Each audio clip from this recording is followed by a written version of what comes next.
1 Kings chapter 9. Nagpakita ulit si Lord kay Solomon. Pagkatapos itayo ni Solomon ang temple, ang palasyo ng hari at lahat ng gusto niyang ipagawa, nagpakita ulit si Lord kay Solomon gaya nung nangyari sa Gibeon. Sabi ni Lord sa kanya, "Narinig ko ang prayer at request mo sa akin. Pinili ko itong temple na tinayo mo bilang lugar kung saan ako i-worship forever. Habang panahon ko itong babantayan at iingatan. At ikaw, kung mamumuhay ka ng ayon sa gusto ko, gaya ng tatay mong si David, ng tapat at patas, at gagawin lahat ng utos ko sa iyo, at susunod ka sa mga instructions at rules ko, gagawin kong sa lahi mo magmumula ang hari ng Israel forever, gaya ng promise ko sa tatay mong si David. Laging sa lahi mo manggagaling ang hari ng Israel. Pero kung tatalikuran mo ako o ng mga anak mo at di kayo susunod sa mga utos at instructions na binigay ko sa iyo, kung magsaserve at luluhod kayo sa ibang mga Diyos, papalayasin ko ang bayang Israel sa lupaing binigay ko sa kanila, at papabayaan ko ang temple na pinili ko para doon ako i-worship. Pagtatawanan at lalaitin ng Israel ng lahat ng bansa. Magiging tambak ng gumuhong bato ang temple na ito. Masasyak at mapapabuntong hininga ang mga mapapadaan dito at sasabihin, bakit ito ginawa ni Lord sa lupaing ito at sa temple na ito? At sasabihin ng mga tao, ganyan ang nangyari kasi tinalikuran nila si Lord na kanilang Diyos na naglabas sa mga ancestors nila sa Egypt. Sumunod sila sa ibang mga Diyos, sa mga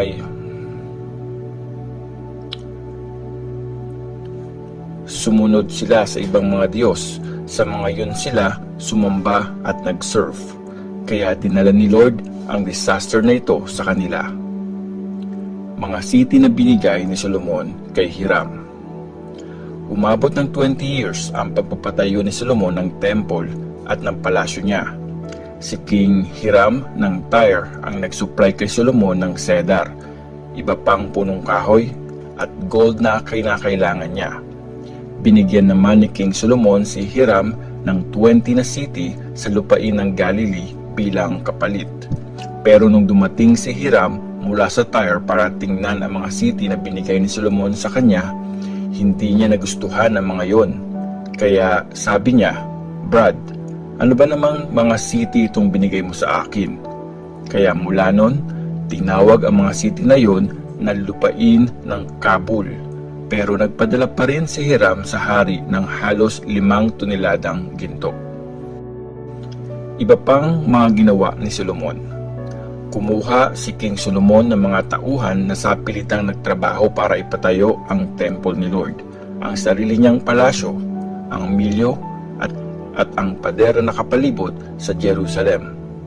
Ganun din ang ginawa niya para patatagin ang bayan ng Hazor, Megiddo at Gezer. Nilusob ng hari ng Egypt ang Gezer. Sinakop ito at sinunog. Pinatay niya ang mga Canaanites na nakatira dito, tapos niregalo niya ang Gezer para sa pagpapakasal ng anak niyang babae kay Solomon. Kaya tinayo ulit ni Solomon ang Gezer. Pinatayo rin ni Solomon ang ibabang parte ng Beth Horon, Baalath, Tamar sa desert sa lupain ng Juda.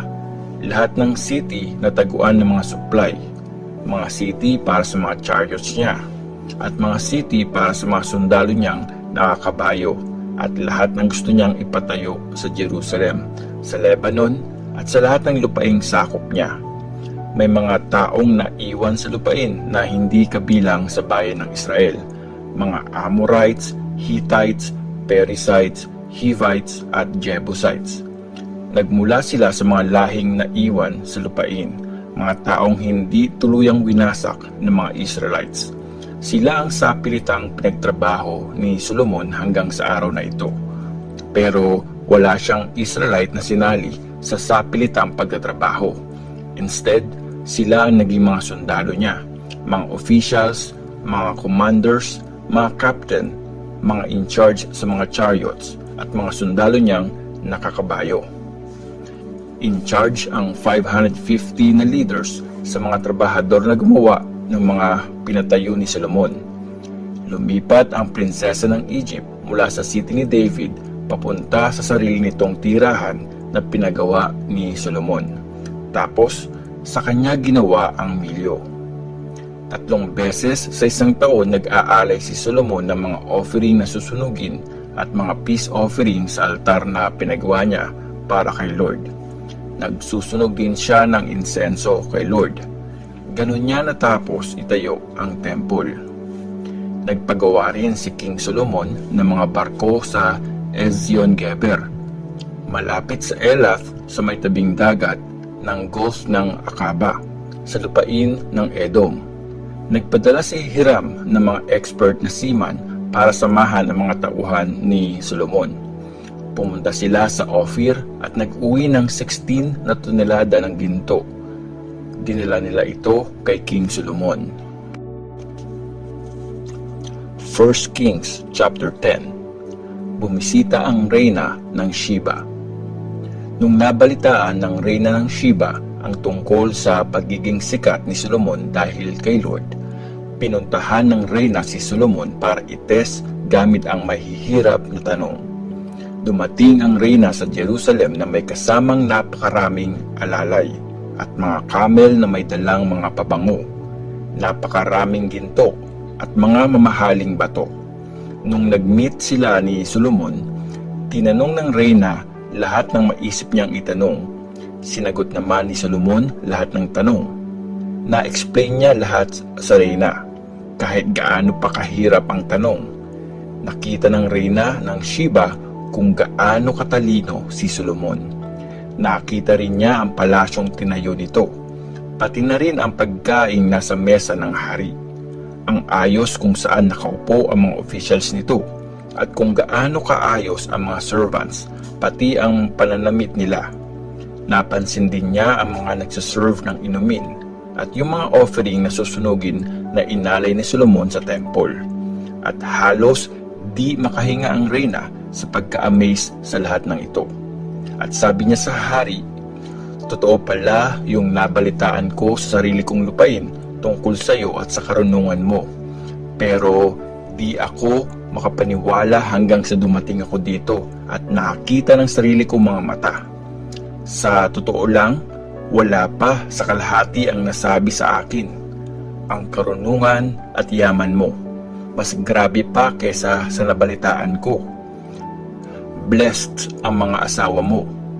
Blessed ang mga servants na lagi mong kasama at nakakarinig ng karunungan mo. Purihin si Lord na iyong Diyos na natuwa sa iyo at naglagay sa iyo bilang hari ng Israel. Dahil forever na mahal ni Lord ang Israel, ginawa kanyang hari para mag-judge ng patas at mag-lead ng matuwid. Tapos, binigyan niya ang hari ng halos 5 toneladang ginto, napakaraming pabango at mga mamahaling bato. Hindi na ulit nakatanggap si King Solomon ng pabangong kasing dami ng binigay ng reyna ng Sheba. Bukod pa sa mga ito, ang mga barko ni Hiram na nagdala ng ginto mula sa Ophir ay nag-uwi ng napakadaming special na kahoy na almug at mga mamahaling bato. At ginamit ng hari ang mga mamahaling kahoy sa pagpapatayo ng temple at ng palasyo. Pinagawa din niya itong mga lyre at harp para sa mga musician. Hanggang ngayon, wala nang ganong kahoy na almug na dinala o nakita sa Israel. At binigay ni King Solomon sa reyna ng Sheba ang lahat ng gusto nito at anuman ang hingi nito, bukod pa sa kusang binigay niya. Tapos, bumalik na ang reyna at ang mga tauhan nito sa sariling lupain. Ang kayamanan ni Solomon. Nakakatanggap si Solomon ng mahigit 25 na toneladang ginto taon-taon.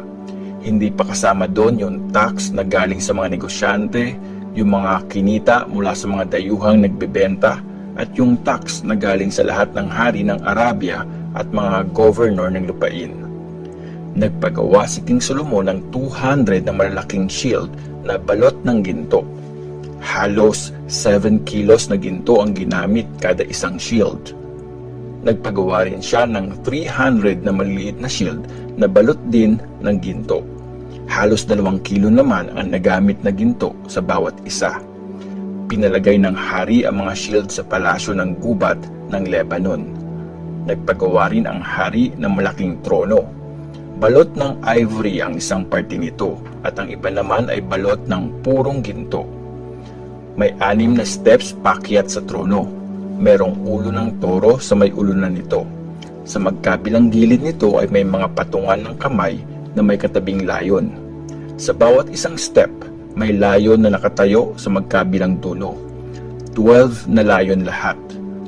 Walang katulad ang tronong ito kahit saan mang kaharian.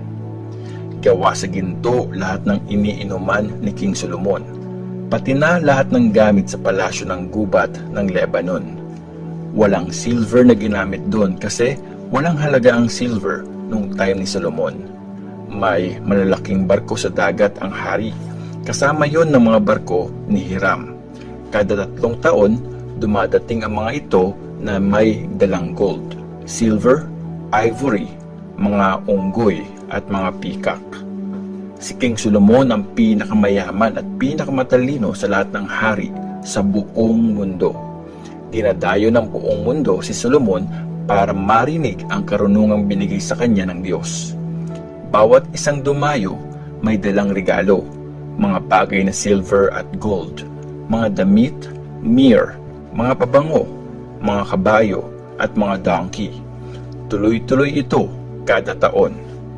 Bumuo si Solomon ng army na may 1,400 na chariots at 12,000 na sundalong nakakabayo.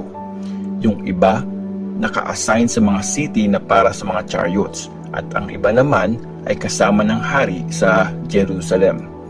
Sa time na paghahari niya, naging parang ordinaryong bato lang sa Jerusalem ang silver at ang kahoy ng cedar naging kasing dami ng puno ng sycamore sa Shephelah. Galing sa Musri at Cilicia ang mga kabayo ni Solomon. Binili ito sa Cilicia ng mga tauhan niya. 600 na pirasong silver ang isang chariot mula sa Egypt. 150 na pirasong silver naman ang halaga ng isang kabayo. Binibenta ng mga tauhan ng hari ang mga ito sa mga hari ng mga Hittites at sa mga hari ng Syria.